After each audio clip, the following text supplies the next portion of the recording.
Hello, everybody. I'm Shane Hoffman, chair of the American Solidarity Party's Presidential Primary Committee. I'm here today interviewing our presidential hopeful, Mr. Erskine Levi, and we're going to talk today about any number of things about the campaign and lead up into debate too. How are you doing today? Oh, thank you very much. I'm doing fine, and thank you for having me today. No problem. Here we go. Let's get started. First item up, is there anything you wanted to talk about coming out of the first debate? Well, I made a faux pas in my first debate. I was saying a whole bunch of things at the very end there, and I've already made a video and an online Facebook, mention about what my actual true thoughts were. But I want to say it again, just in case. And I am pro-life, of course, from conception to till natural death for the whole life.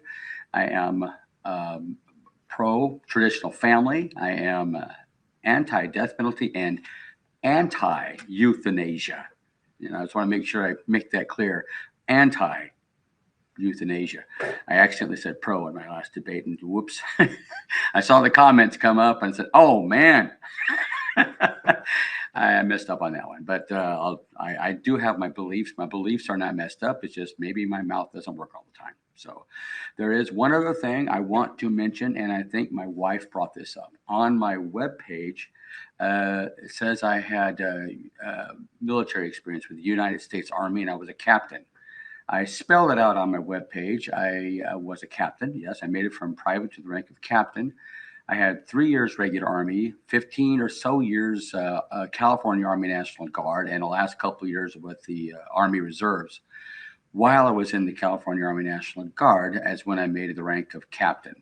But it is federally recognized. Every one of my commissions that I got from second lieutenant, first lieutenant to captain comes with a federal recognition. So my captain rank or my lieutenant rank or whatever rank I was would be the same rank if I were full time. So it is not any less of a captain, not any less of a lieutenant. It would still hold the same rank. So it is federally recognized. So when I originally said I became a captain in the U.S. Army, I meant it as the whole, the National Guard being a component of the regular Army.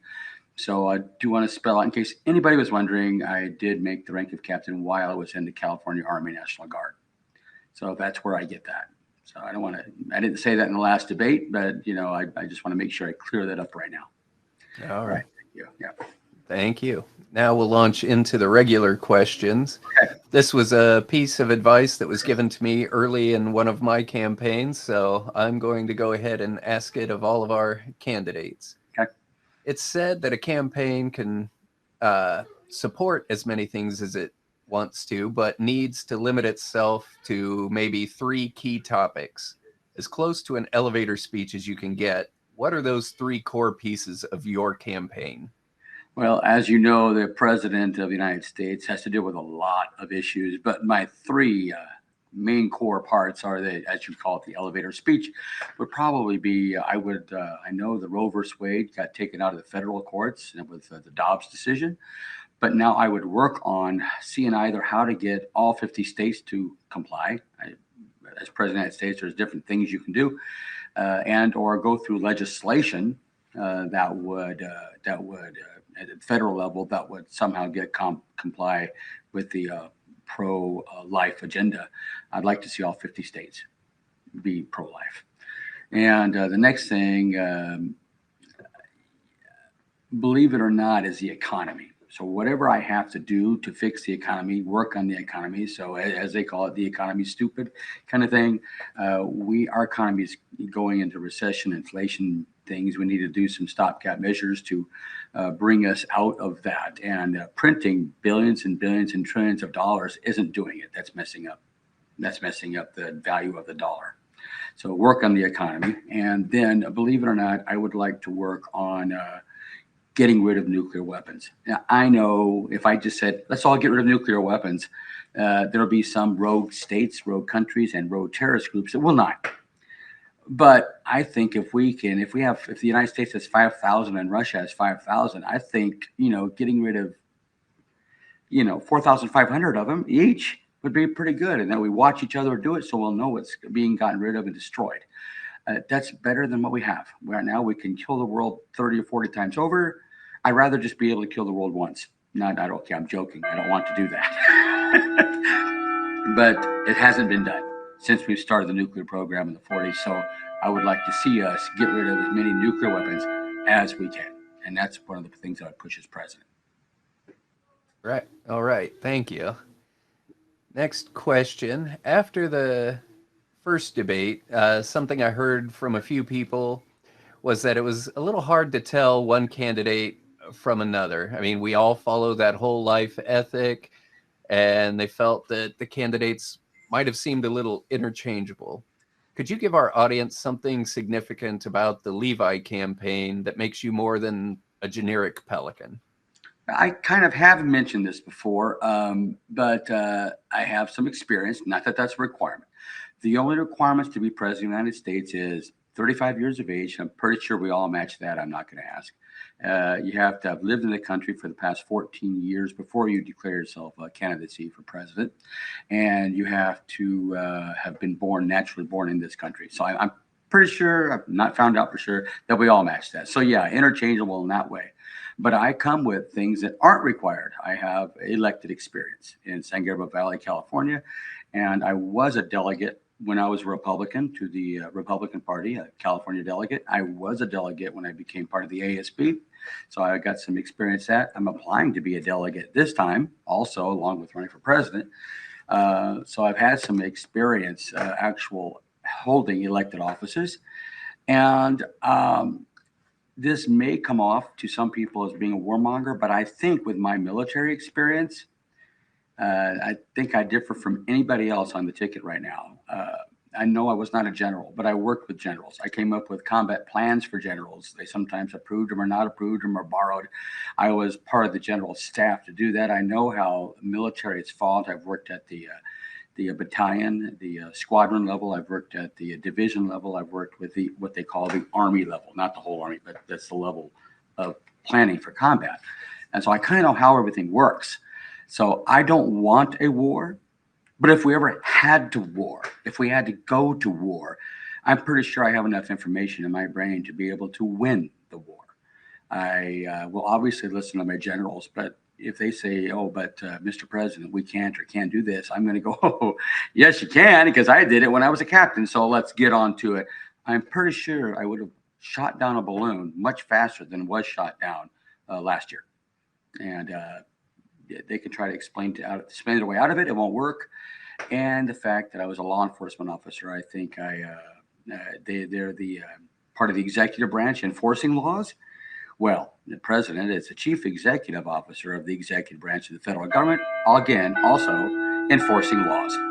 So it's just at a different level. When I was a cop on the streets, I had to enforce local, state, and federal laws. And as a president, I would have to enforce the federal. And then in so doing, with the federalism, that the state would enforce state, and then the local would enforce local. So I'm pretty good. That kind of sets me apart a little bit. Again, I don't want a war, but if we have to fight it, I want to win. And I think I'm right there, and I know how to do that. All right. Third question here. It's important to present the party well as our nominee. Many members want to see a candidate who upholds our platform naturally. Some have less problem if somebody differs a little bit from the platform. How do you handle that on the trail? Do you dive in, deflect?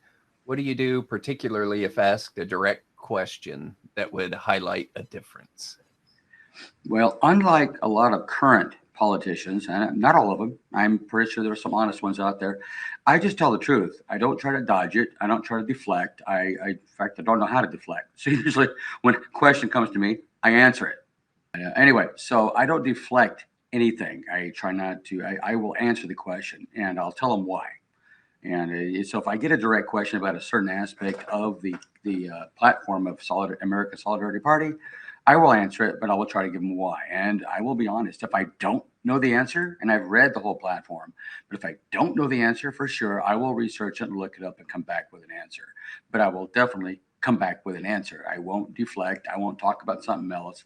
I've seen politicians where they get a question and they'll somehow deflect it and they'll answer another question as if they answered that question. And then people are just too afraid to go, but you didn't answer the question. I'm going to answer the question. And I feel if I get elected as the nominee and eventually possibly get elected as president of the United States, at least I won't have to cover up lies with lies and or remember where I lied to begin with and then have to cover that up. So I might as well just tell the truth. That's me. I just tell the truth. That way I don't have to cover up with lies. So go ahead, ask me a specific question. And if I know about it, I will tell you the answer to it and why. All right. Next specific question. Ooh. Uh-oh. I lied. Actually, we're moving into our member submitted question area. Okay. All right. This one has to do with your campaign to be our nominee. About how many people have volunteered to support your campaign in the ASP primary?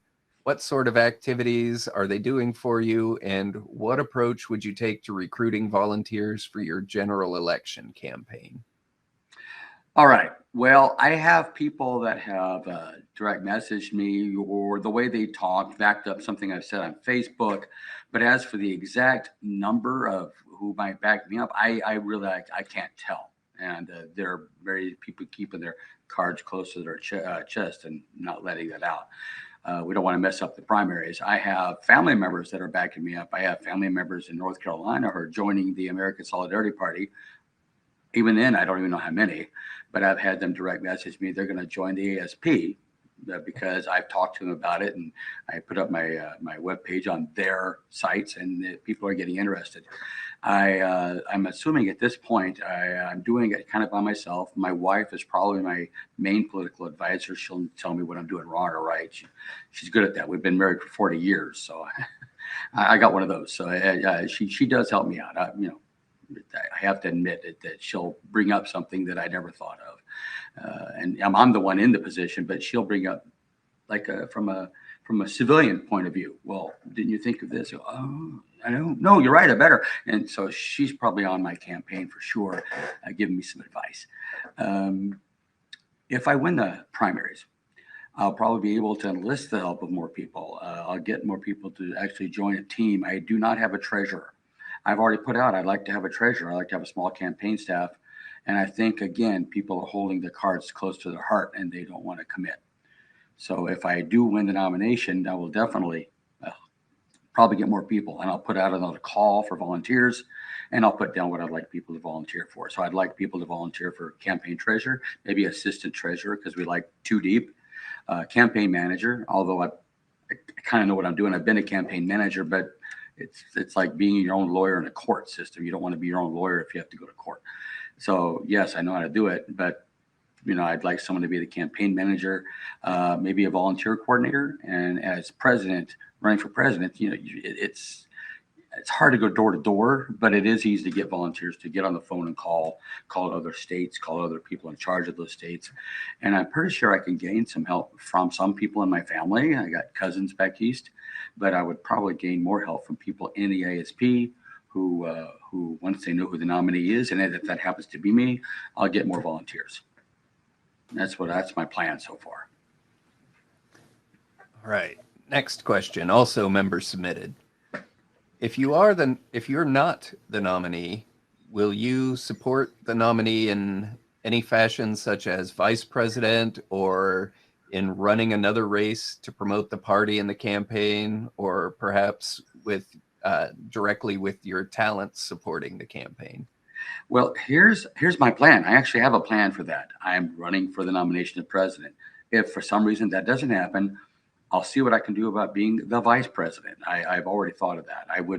I'll be fine with vice president position. If for some reason that doesn't get happening, because I know the ASP picks their vice president the way the ASP does it. If I don't get that, well, I already had a plan. I'm going to be running for Congress in the year 2024 as a congressman for the California 31st District. And as last year, I'll be running under the ASP banner to promote the ASP. And now that I'm Believe it or not, I'm learning a lot as running for president. I've never had a web page until now. So I know what I'm going to have running for Congress, even if a little bit more quality and more things to do with it.